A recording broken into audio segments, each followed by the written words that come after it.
তো বন্ধুরা, আজকে হচ্ছে আমাদের গ্রামে সরস্বতী পুজো। আর তোমরা সরস্বতী পুজোয় কে কেমন এনজয় করছো সেটা অবশ্যই আমাকে কমেন্টে জানিও। তো তোমরা দেখতেই পাচ্ছ এখানে সকাল সকাল শিল্পা স্নান করে এখানে ফুল তুলতে চলে এসেছে, কারণ পুজোর জোগাড় করতে অনেক সকাল থেকেই কাজকর্ম করতে হয়।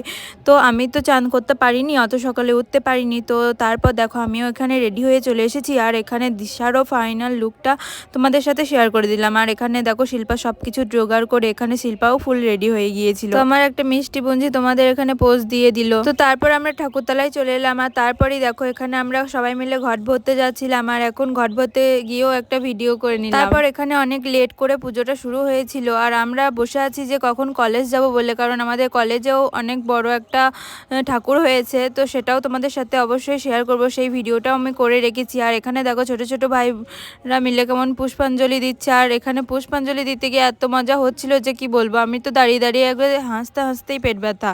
আর আমার পুষ্পাঞ্জলি দেওয়ার সময় তো কেউ ছিল না, কারণ সব বড়রাই একসাথে পুষ্পাঞ্জলি দিয়েছিলাম, তাই ভিডিও করার মতো কেউ ছিল না বললে আর ভিডিওটা শেয়ার করতে পারলাম না। তো তোমরা দেখে জানিও যে আমার সরস্বতী পুজোর ব্লগটা তোমাদের কেমন লাগলো, আর তোমরা কে কেমন এনজয় করলে সেটাও অবশ্যই আমাকে কমেন্ট করে জানিও।